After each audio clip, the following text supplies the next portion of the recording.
Olá pessoal, sejam todos bem-vindos. Nessa aula aqui eu vou trazer para vocês as atualizações que nós tivemos aí no conteúdo programático da Anbima.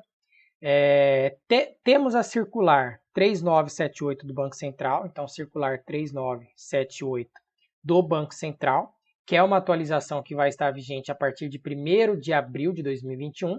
E temos aqui a instrução normativa 617, também de 2020 aqui da CVM. Então, tivemos essas duas atualizações no edital. Ambas vão estar vigentes a partir de 1º de abril de 2021. Tá? Então, o que essa circular e essa instrução normativa ela trata? Ela trata basicamente do programa de lavagem de dinheiro e financiamento do terrorismo. Então, aqui que teve as atualizações, na Lei de Lavagem de Dinheiro. Eu vou começar falando aqui desse grupo de ação financeira, o GAFI, né, ou GAF. Ele é um grupo que já faz parte, já está lá no programa detalhado da Anbima, e que ela vai cobrar basicamente características e definições, que tal que está sendo especificado lá. Então, eu trouxe aqui para vocês as definições desse grupo. Tá? Esse grupo aqui ele existe faz tempo, já desde 89 lá. E qual que é a grande finalidade desse grupo? Ele tenta alinhar uma cooperação internacional entre os países que fazem parte desse grupo, né? São mais de 36 países, para combater a lavagem de dinheiro. Então é como se fosse um grupo internacional que promove a cooperação no combate à lavagem de dinheiro entre esses países, né? Cooperação entre os países. E como que ele promove essa cooperação? Ele traz algumas recomendações, né?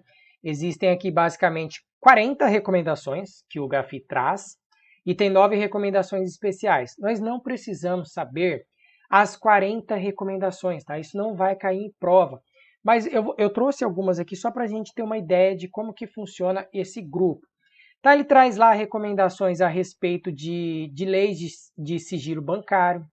Tá? Então, existe lá uma recomendação sigilo bancário. Ele traz recomendações sobre fiscalização de pessoas politicamente expostas, né, que eu inclusive já tratei com vocês nas aulas aqui de lavagem de dinheiro. Ele traz recomendações também a respeito da manutenção dos registros de operações que envolvam lavagem de dinheiro. Então, como que você vai fazer esse registro? Como que você vai manter esse registro dessas operações? Então, existem várias. Para a prova, a gente não precisa saber essas daí, mas somente ter uma ideia de que existe. O Brasil, em 2019, ele renovou o contrato dele com o GAF, tá? Então, o Brasil ele faz parte do GAF, GAFI, que seja. Então, ele segue essas recomendações. Tá? A gente pode pensar assim, as instituições financeiras, os bancos, eles fazem parte da Anbima, ou seja, eles seguem as recomendações da Anbima. Tá? Não é uma lei, mas eles seguem as recomendações. Aqui é a mesma coisa. O Brasil ele é um país que faz parte de um grupo que combate a lavagem de dinheiro, que dá recomendações, que cria cooperação entre os países. Então, o Brasil ele segue também essas recomendações, beleza? Esse grupo aqui ele é reconhecido inclusive pela ONU, pelas Nações Unidas. Tá? Então, o grande objetivo dele aqui, ó, definir parâmetros internacionais sobre essas discussões aí referentes à lavagem de dinheiro. Existem mecanismos aqui de avaliações periódicas, né, para verificar se os países eles estão cumprindo de fato esses acordos, e ocorrem reuniões 2 vezes ao ano do GAFI, beleza? Pessoa politicamente exposta, pessoal, eu já falei para vocês, tá? Só que a única coisa que eu incrementei nesse slide, que daí é interessante vocês darem uma olhada, são quem são considerados essas pessoas politicamente expostas de fato. Tá? Eu fiz o resumo, eu já tinha feito isso daqui, que resumidamente são aquelas pessoas que desempenharam funções públicas em cargos relevantes nos últimos 5 anos. Né? Então, existe uma fiscalização maior dos órgãos de combate à lavagem de dinheiro em cima desse pessoal. E aí eu trouxe para facilitar. Veja que não é mudança, isso não é atualização. Não é atualização. Mas eu trouxe para facilitar aqui quem que são essas pessoas. Tá? Então, aqui tem, por exemplo, quem trabalha lá no Poder Executivo, Legislativo, tem ministro de Estado, ministro de Natureza Especial, o equivalente. E aí nós temos aqui o presidente, vice-presidente, diretor de entidades da administração pública indireta, grupo, direção e assessoramento superiores. Aí temos quem mais são consideradas pessoas expostas politicamente, nesse caso aqui no exterior. Tem chefe de estados, políticos de escalões superiores, ocupantes de cargos governamentais, oficiais generais, executivos de escalão superiores, dirigentes de partidos políticos. Então não é atualização, é somente algo extra que eu trouxe para vocês. E aí uma outra grande mudança que nós tivemos aí na Anbima é essa questão da avaliação interna de risco. Aqui está a circular do Banco Central 3978 e está o capítulo também, para quem tiver interesse de ler ele inteiro, se quiser, mas não precisa. Aqui eu já trouxe as principais mudanças. Como que funciona essa questão de avaliação interna de risco? Eu tenho aqui o banco, o Banco Central, e ele vai ser o órgão que ele faz basicamente a fiscalização das instituições financeiras. E eu tenho a CVM, que faz basicamente a fiscalização aqui das corretoras de valores. Tá? Então, as assets, né? Corretoras, títulos, valores imobiliários, distribuidoras e por aí vai. Dentro de cada uma dessas instituições, aqui dos bancos e também das corretoras, nós temos diversos tipos de clientes. Nós temos clientes diferentes, prestadores de serviços diferentes, nós temos parceiros diferentes. Então, assim, cada uma dessas pessoas que estão lá dentro dessas instituições, elas possuem categorias de risco diferentes.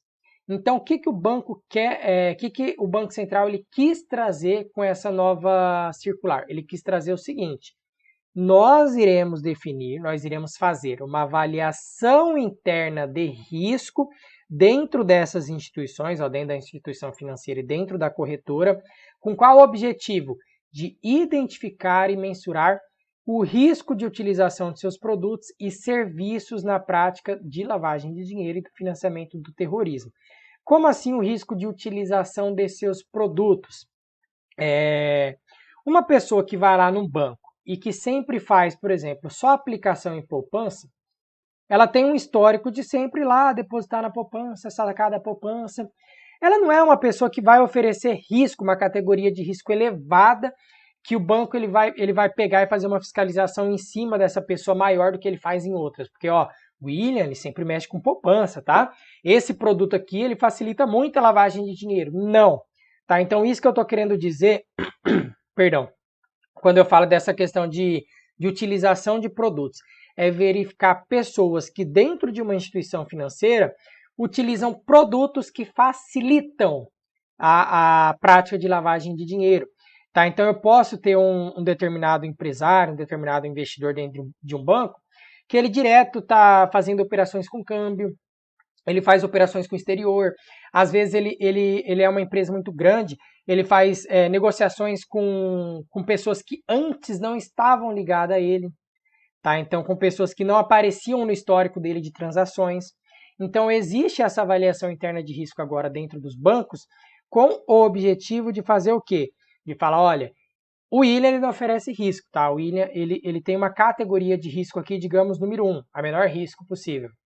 Porque ele não utiliza muitos produtos que facilitam essa prática de lavar dinheiro. Agora, esse outro empresário aí, que ele trabalha com câmbio, que está toda hora mandando dinheiro para o exterior, que faz transações com pessoas que não estavam anteriormente relacionadas ao seu histórico, ele já tem uma categoria aqui de risco 5. Não significa que ele lava dinheiro, não significa. Só que significa que agora, com essa categoria de risco aí, nós vamos poder fazer o que, basicamente? Tá bem aqui nessa observação. Adotar controles de gerenciamento e mitigação reforçados, mitigação e redução, é um reforço extra para essas situações de maior risco e controles simplificados nas situações de menor risco, que seria esse exemplo que eu dei aí de mim, né, aplicando somente poupança. Claro que eu não aplico em poupança, óbvio, né? Mas é um exemplo aí para a gente entender. Perfeito? E aí, a circular Banco Central, a 3978, trouxe isso daí, e a instrução 617 da CVM trouxe isso daí também para as corretoras. Então, vamos apagar tudo aqui, para não ficar ruim de enxergar. Então, essa avaliação interna de risco, ela vale para os bancos, corretoras, distribuidoras, fundos de investimentos, e aí você deve considerar quais perfis de risco dos clientes, da instituição, das operações, que foi isso que eu falei para vocês, transações, produtos e serviços. Então você vê todos os canais de distribuição aqui, ó, e a utilização dessas novas tecnologias de produtos, atividades exercidas pelos funcionários, parceiros e prestadores de serviços terceirizados. A outra atualização, ela inclusive fala sobre isso, tá? Sobre esse conhecer o seu parceiro, o seu prestador de serviço, seu funcionário. Eu vou trazer isso daqui no próximo slide.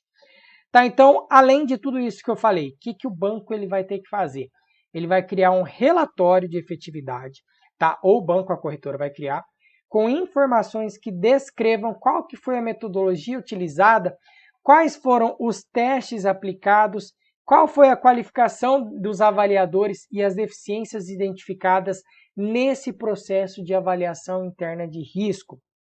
Então, beleza, banco, você criou uma determinada metodologia para você avaliar o risco desses seus clientes, dessas suas operações. Qual que foi essa metodologia? Qual que foi?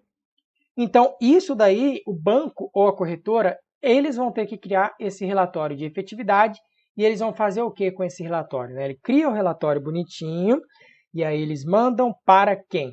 Mandam para o diretor, mandam para o comitê de risco, mandam para o conselho de administração. E aí, depois que a gente mandar para cada um desse comitê, desse conselho, aí nós vamos ter que ser documentada e aprovada pelo diretor. Então, o primeiro passo aqui, ela vai ter que ser documentada e aprovada pelo diretor e aí ela é encaminhada para a ciência. Comitê de risco, comitê de auditoria, conselho de administração, se não tiver diretoria da instituição, e ela vai ser revisada a cada 2 anos, beleza? E também quando ocorrerem alterações significativas nos perfis de risco. Então, essa daqui é uma atualização. É importante que vocês façam exercícios, né? Para já ver como é que aparece isso daí em prova. Eu já coloquei exercícios lá no caderno de exercícios. Basta vocês irem lá nessa parte de lavar dinheiro que vocês vão identificar, tá? Esses exercícios novos aí que estão aparecendo. Esses procedimentos aqui destinados a conhecer o cliente seria basicamente isso daqui que eu já tinha tratado para vocês, né? Know Your Client, conheça o seu cliente, para verificar essas operações incompatíveis com o patrimônio ou a renda do investidor. E aí eu trouxe algumas atualizações extras também, né? Então aqui, ó, nesse processo de identificar o cliente, o que a gente precisa coletar? Então tem que ter nome completo, endereço, CPF, se for pessoa jurídica, né, firma ou denominação social, endereço também, CNPJ. Então isso aqui nada de novo por enquanto. No caso de cliente que reside no exterior, aí claro, você não vai ter inscrição no CPF, então não precisa trazer CPF dessa pessoa. Você vai precisar de pegar quais os dados desse cliente.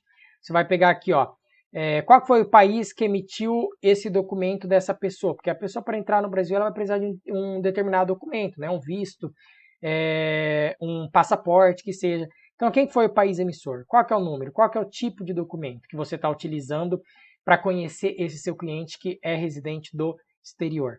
Tá? E aí também, no caso de pessoa jurídica com domicílio ou sede no exterior, nome da empresa, o endereço, o número de identificação. Então, assim, esse procedimento aqui, destinado a conhecer seu cliente, é uma coisa que também está lá na circular do Banco Central 3978/2020, mas que eu já tinha falado para vocês. A única coisa que eu estou fazendo aqui é a mesma coisa da pessoa politicamente exposta. Eu estou abrindo o leque para vocês entenderem um pouquinho mais aprofundado essas questões, beleza? E aí nós temos a outra grande atualização aqui, né, que procedimentos destinados a conhecer funcionários, parceiros e prestadores de serviços terceirizados. Tá, pessoal? Então, por enquanto, o que nós tivemos de atualização mesmo? O GAFI, que eu falei para vocês, a avaliação interna de risco, e agora eu estou falando esse terceiro, que são esses procedimentos, que eu vou explicar aqui para vocês, e o último seriam os registros das operações, que é somente uma coisa que mudou basicamente. Então, são essas 4 atualizações que podem aparecer aí na sua prova. O que é importante a gente saber? Essa parte de pessoa politicamente exposta, como eu disse, não é uma atualização, eu somente abri o leque. Essa parte de conhecer o seu cliente também não é uma atualização, eu somente abri o leque para você entender. Então, são essas 4 partes que eu estou falando. Então, eu vou até marcar uma setinha aqui. Isso aqui é uma nova atualização. Então, a gente vai ver que esses procedimentos aqui, eles têm uma ligação muito grande com essa avaliação interna de risco. Eu não falei para vocês que a avaliação interna de risco ela vai criar categorias de risco, né? Então ela cria lá, digamos, 4 categorias de risco aqui, né? A categoria 1, 2, a 3 e a 4. Sendo a 4 a de maior risco e a 1 de menor risco. E aí ela vai pegar os funcionários, ela vai pegar os parceiros, os prestadores de serviços terceirizados, e aí ela vai inserir dentro de uma dessas categorias, ela vai classificar essas atividades. Então, por exemplo, ela fala o seguinte: olha, o caixa que trabalha no meu banco, né, é um funcionário, ele está exercendo uma determinada atividade dentro do meu banco. Eu vou classificar ele aqui como risco 2, tá? Não vou colocar aqui risco 3, vou classificar ele como risco 2. Por quê? Porque, olha, o caixa ele trabalha ali diretamente com o cliente, então ele toda hora está recebendo depósito. Será que ele está cumprindo o dever dele? A cada R$ 2.000 que apareceria, ele está já pedindo o CPF, o nome do portador? Ele está cumprindo de acordo com o dever dele para combater a lavagem de dinheiro? Esse funcionário, não sei, ele pode fazer parte de uma organização criminosa e tentar facilitar a entrada de dinheiro no banco, a colocação do dinheiro no banco para facilitar o crime de lavagem de dinheiro, não sei. Então vai lá e classifica esse funcionário aqui como sendo de risco 2. Então ele pega aqui quem são esses prestadores de serviços terceirizados. O maior exemplo que a gente tem no Brasil hoje seriam as lotéricas. Tá? Lotéricas elas são correspondentes bancários. Então você consegue pagar boleto lá em lotérica, né? Só para você ter uma ideia. Então prestam serviços terceirizados de acordo com o banco. Tá? Pode fazer pagamento de boleto lá. Então são correspondentes bancários. O grande objetivo desses correspondentes é trazer o maior acesso possível ao público. Então, como ele é um correspondente bancário, eu vou ter que verificar aqui se essa prestação de serviço aqui das lotéricas, ela está de acordo com a lei de lavagem de dinheiro. Então, também vou classificar as lotéricas dentro aqui das minhas categorias de risco. Posso colocar ela aqui no número 3, não sei. Tá? Então, o que a gente tem que pensar nesses procedimentos? Ele vai ser criado para trazer essa classificação de risco, e essa classificação de risco ela tem que ser mantida atualizada. E aí existem também essas classificações de risco aqui, ó, no caso de celebração de contratos com instituições financeiras sediadas no exterior e com celebração de contratos com terceiros, ó, não sujeitos à autorização para funcionar do Bacen. Ou seja, o banco realizando um contrato com um prestador de serviços terceirizados, que esse prestador de serviço terceirizado ele não é fiscalizado pelo Banco Central, ou seja, ele não precisa de autorização do Banco Central para funcionar. E aí, quando ocorrer essa celebração desses contratos, nós vamos precisar pegar algumas informações. Tá? A primeira coisa aqui, pegar essas informações sobre o contratado, para eu compreender a natureza de sua atividade. Isso daí também aparece aqui de instituições que não precisam da autorização do Banco Central para funcionar. Tá? Verificar aqui ó, se o contratado ele já teve alguma investigação, alguma ação de autoridade supervisora relacionada à lavagem de dinheiro. Tá? Então, estou contratando esse terceiro, essa instituição financeira que está sediada no exterior. Ela já foi objeto de investigação de lavagem de dinheiro? Se ela foi, você vai fazer um acordo com ela, ela vai ter que ter a classificação de risco mais elevada possível. Tá? Verificar aqui ó, se esse contratado tem presença física no país onde ele está constituído ou licenciado.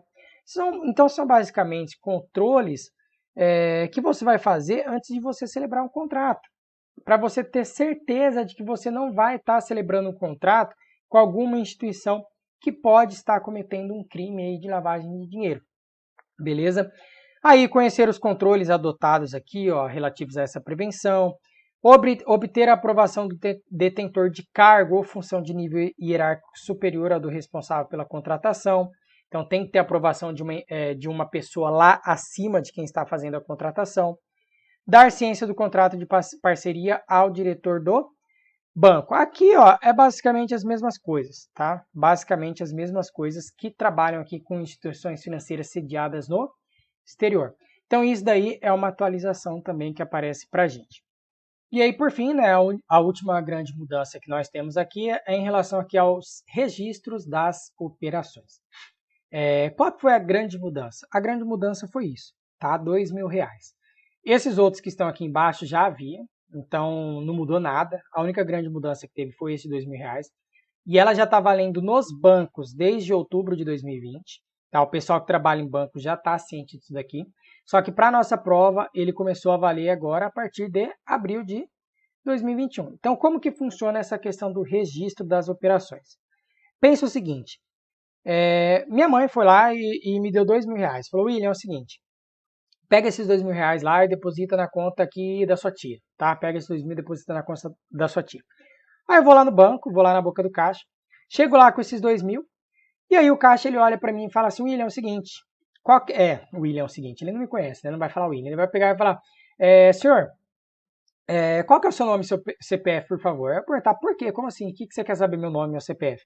Porque, olha, o senhor está utilizando aqui recursos em espécie de valor igual ou superior a R$2.000.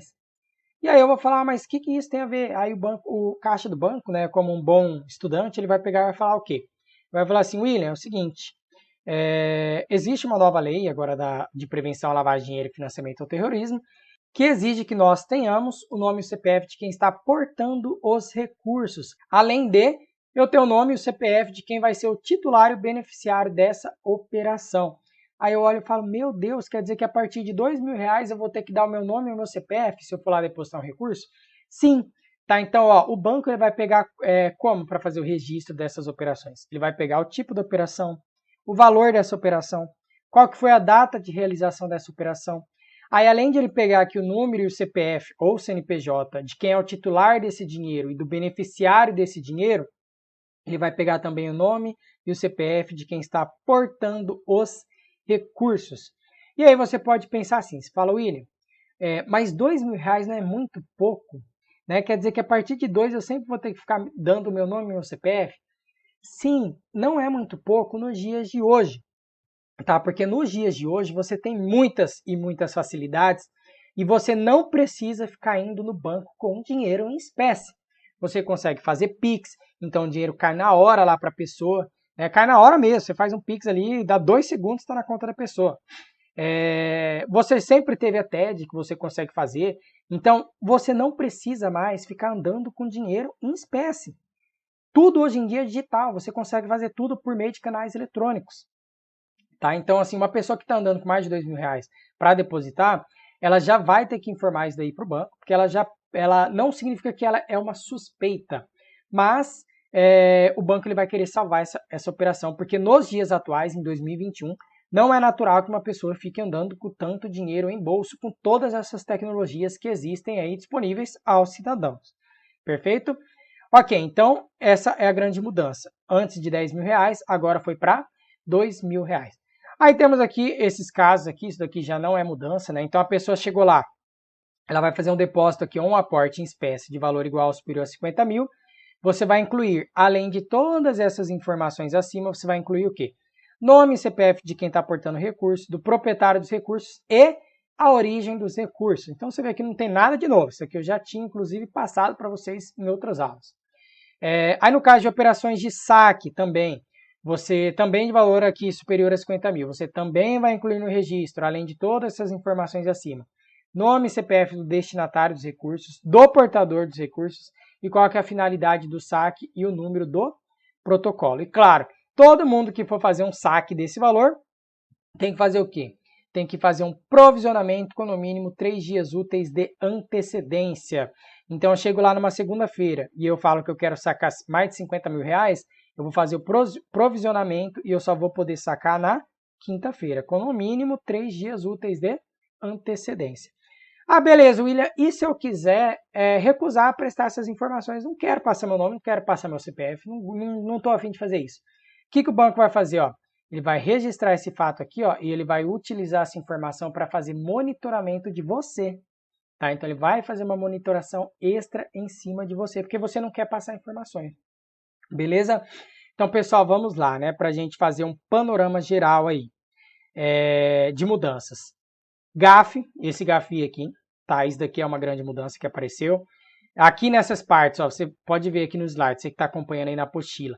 Não teve mudança, não teve mudança. Pessoa politicamente exposta não teve mudança, só trouxe leques maiores. A avaliação interna de risco é a segunda grande mudança, isso daí é importante a gente saber. Esses procedimentos destinados a conhecer o cliente não é uma mudança, a gente já tinha falado, só que eu também abri o leque disso, eu só trouxe coisas extras para a gente, para facilitar o entendimento. Esse daqui é a terceira grande mudança, tá? Esses procedimentos destinados a conhecer funcionários, parceiros, prestadores de serviços. E a quarta grande mudança, então finalizamos com 4 mudanças, é essa questão dos R$ 2.000. Beleza, pessoal? E aí, em relação a essa instrução CVM 617 aqui, pessoal, ela também é uma instrução que traz políticas de prevenção à lavagem de dinheiro e ao financiamento do terrorismo, só que voltado para a área de o quê? De valores mobiliários, né? Então, relacionado ali a bolsa e por aí vai, valores mobiliários de maneira geral. Então, você vai ver que é bem parecido com a circular 3978 do Banco Central, só que daí ele tem umas pequenas coisas que eu gostaria que vocês prestassem atenção. Tá, o primeiro passo aqui, as pessoas jurídicas reguladas pela CVM devem elaborar e implementar política de prevenção à lavagem de dinheiro e financiamento do terrorismo, contendo no mínimo, aí eu trouxe aqui o principal ponto, ó, definição dos critérios e periodicidade para atualização dos cadastros dos clientes ativos, observando-se o intervalo máximo de 5 anos. Então tem que trazer essa atualização dos cadastros dos clientes ativos com essa periodicidade máxima. Além disso, eles também vão ter que criar um instrumento de avaliação interna de risco, tá? É o mesmo princípio daquela questão da abordagem baseada em risco, né? Então, lembra do ABR? Ele vai ser o quê?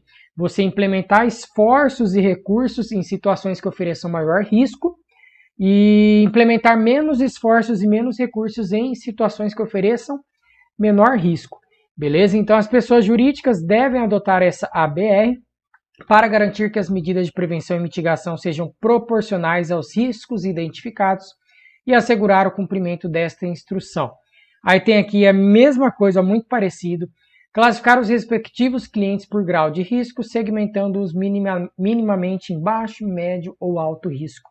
E aí o diretor da companhia vai elaborar relatório efetivo, lembra que também tem um relatório de efetividade ali nos bancos, na instituição financeira, só que nesse caso aqui, ele vai ser encaminhado para os órgãos da alta administração até o último dia do mês de abril. Então, todo ano ele vai fazer esse relatório de efetividade e encaminhar até o último dia do mês de abril, beleza? E o conteúdo deve se referir ao ano anterior à data entregue. Claro, se eu estou entregando o relatório em 2021, entreguei até o último dia de abril, eu vou me referir a qual ano? Ao ano de 2020. Então, assim, sem grandes segredos, né? Não tem muita coisa extra para a gente ver nessa questão aqui. E aí, pessoal, para a gente finalizar essa parte de lavagem de dinheiro, eu trouxe aqui alguns indícios de crime de lavagem de dinheiro que constam lá na carta circular número 4001. Se você pegar essa carta circular, você vai ver que são em torno de 7 ou 8 páginas, falando somente de indícios de crime. Tá? Então não tem como eu trazer todos os possíveis indícios de crimes para vocês. Então eu trouxe aqui os principais, o que eu acredito que pode estar aparecendo aí na sua prova, ok? O primeiro indício que a gente tem, aumentos em volumes de depósitos sem causa aparente, principalmente aqueles que são transferidos em curto intervalo de tempo para contas não anteriormente relacionadas ao cliente. Então nunca transferi um dinheiro para aquela pessoa, eu começo a transferir, não tem causa aparente, começa a aumentar o volume de depósito e eu deposito e rapidão já transfiro. Isso é um indício. Tá? Trocar grandes quantidades de nota de pequeno valor por notas de alto valor, movimentação de recursos em praças localizadas em fronteiras, ou seja, em fronteira é mais fácil da pessoa fazer movimentação do recurso ali e ela já se mandar daquele lugar, né? Movimentação de recursos incompatível com patrimônio, isso daqui é fato, é tranquilo para a gente entender. Pô, às vezes eu recebo R$3.000 por mês e estou movimentando lá na minha conta R$500.000. Pode ser que seja lícito? Pode ser, mas é um indício sim de crime. Tá? Para a gente literalmente falar, pô, como que a pessoa ganha 3 mil e está movimentando sempre acima de 500 mil? Ok? Numerosas contas para acolhimento de depósitos em nome de um mesmo cliente. Situações que não seja possível identificar o beneficiário final, isso daqui é importantíssimo a gente saber, tá, pessoal? Situações em que não seja possível manter atualizada as informações cadastrais dos seus clientes, também é importante a gente saber. Situações que evidenciem oscilação significativa em relação ao volume ou frequência de negócios de qualquer das partes envolvidas. Isso aqui a gente pode pensar inclusive em investimentos em bolsa, tá? Às vezes a pessoa está ali sempre com um determinado volume, uma determinada frequência de negócios, e aí do nada explode aquilo ali, né? Sobe muito, tem uma oscilação significativa nesse volume aqui. Volume significa quantidade de dinheiro que está sendo transacionado, tá? Transferências privadas de recursos e de valores mobiliários sem motivação aparente, tais como entre contas correntes de investidores perante o intermediário, de titulares de valores mobiliários sem movimentação financeira e de valores mobiliários fora do ambiente de mercado organizado. Isso aqui também faz relação à bolsa, beleza? É um dos indícios que a gente pode pensar na instrução CVM, né, ICVM 617. Ela traz alguns desses indícios. Essas duas últimas situações aqui está relacionada à bolsa de valores, também pode ser como considerado um indício aí de crime de lavagem de dinheiro, beleza? Então a gente finaliza por aqui, pessoal. Aguardo vocês lá na próxima aula. Tchau, tchau.